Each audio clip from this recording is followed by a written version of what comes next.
lagi dengan saya. Baik, di sini saya akan membahas pengertiannya terlebih dahulu mengenai micro teaching sebagai media pembelajaran. Di sini berarti kita mempunyai dua kata kunci yang harus difahami terlebih dahulu. Yang pertama yakni micro teaching atau pengajaran mikro. Yang kedua yaitu media pembelajaran.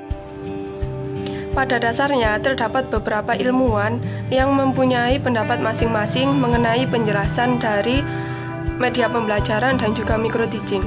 Namun di sini saya hanya mengambil beberapa ilmuwan saja yang nantinya akan saya jelaskan terlebih lanjutnya. Secara harfiah, makna media yakni perantara. Media pembelajaran seringkali diartikan dengan alat bantu dalam proses pembelajaran yang baik berada di dalam kelas dan juga di luar kelas. Nah, jelas bahwa jika media pembelajaran sebagai alat bantu pastinya mempunyai tujuan agar proses pembelajaran dapat diterima dengan mudah oleh peserta didik dan juga bagaimana tenaga kependidikan menyalurkan pengetahuan dengan mudah. Sekarang yang kedua yakni makna dari micro teaching. Saya yakin di sini semuanya pasti pertama kalinya tahu istilah tentang micro teaching. Iya enggak? Secara etimologis, micro teaching berasal dari dua kata, yakni mikro bermakna kecil atau sempit atau terbatas, sedangkan teaching bermakna pembelajaran. Berdasarkan Mr. Knight pada tahun 1987 mengemukakan pendapatnya, pengertian micro teaching yakni sebagai berikut. Micro teaching has been described as scaled down teaching encounter designed to develop new skills and refine old ones. Dapat disimpulkan bahwa micro teaching yakni sebuah pembelajaran dengan salah satu pendekatan untuk melatih keterampilan mengajar yang dilakukan secara mikro.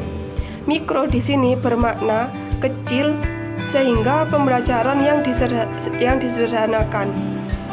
Penyederhanaan ini terkait dengan komponen pembelajaran, misalnya dari segi waktu. Pembelajaran micro teaching ini waktunya hanya 10 hingga 20 menit saja. Sedangkan dari segi materi yang digunakan hanya terfokus pada 1-2 aspek saja, karena materi dalam pembelajaran micro teaching ini telah disederhanakan. Jumlah siswa pun seperti sebelumnya. Jumlah siswa itu hanya terdiri dari 3-10 orang. Jadi maksimal dalam kelas itu terdiri hanya 10 peserta didik saja. Selain itu, juga ada dua aspek lagi yang perlu diperhatikan dalam pengajaran mikro. Yang pertama yakni jenis keterampilan dasar mengajar, dan yang kedua penggunaan metode ataupun media pembelajaran. Micro teaching ini juga ada pada mata kuliah semester 6. Kelulusan micro teaching digunakan untuk melanjutkan PPL. Nah, ada yang mengemukakan bahwa mahasiswa yang mempunyai kemampuan tinggi dalam micro teaching nantinya juga berpengaruh pada proses pengajaran. Ketika kita menjadi guru itu mempunyai keterampilan dasar untuk mengajar yang lebih kreatif.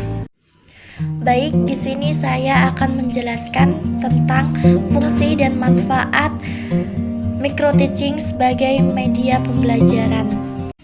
Yang pertama, saya akan menjelaskan tentang fungsi micro teaching. Intinya, fungsi micro teaching tersebut adalah pada saat kita terjun melakukan PPL, kita sudah tidak kaget lagi, karena di dalam micro teaching ini kita sudah dibekali beberapa dasar keterampilan mengajar dan pembelajaran. Terus yang kedua, saya akan menjelaskan manfaat micro teaching sebagai media pembelajaran, yaitu yang pertama, mengembangkan dan membina keterampilan tertentu calon guru dalam mengajar. Yang kedua, keterampilan mengajar terkontrol dan terlatih. Yang ketiga, perbaikan atau penyempurnaan secara cepat dapat segera dicermati. Yang keempat, latihan penguasaan keterampilan mengajar lebih baik. Yang kelima, Saat latihan berlangsung, calon guru dapat memusatkan perhatian secara objektif. Yang keenam, meningkatkan efisiensi dan efektivitas dalam praktek mengajar dan relatif singkat. Microteaching memiliki kelebihan dan kekurangannya sendiri. Yang pertama, kelebihan microteaching yaitu mengembangkan kemampuan mawas diri serta memiliki motivasi untuk memperbaiki kesalahannya. Contoh, dia menggunakan aplikasi microteaching atau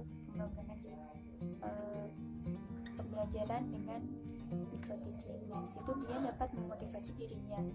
Apa kekurangannya, bagaimana dia harus memperbaiki kesalahan yang telah dia buat. Lalu yang kedua adalah pembelajaran menggunakan microteaching dapat menunjang praktik program pengalaman lapangan atau PPL. Selain memiliki kelebihan, microteaching juga memiliki kelemahan, yaitu kelemahan dari microteaching sendiri adalah pembelajaran melalui microteaching itu menggunakan teman sejawat atau teman sendiri untuk proses pembelajarannya. Jadi di situ akan ada kemungkinan untuk sebagai sandiwara saja, gitu. Pembelajarannya itu hanya sebagai sandiwara untuk formalitas atau apalah itu. Lalu sehingga dari pembelajaran tersebut akan mewujudkan situasi yang wajar. Nah, lalu yang kedua adalah latihan ulangan. Dengan menggunakan murid yang sama, lalu bahan yang sama akan menimbulkan kejenuhan atau rasa bosan pada peserta didik.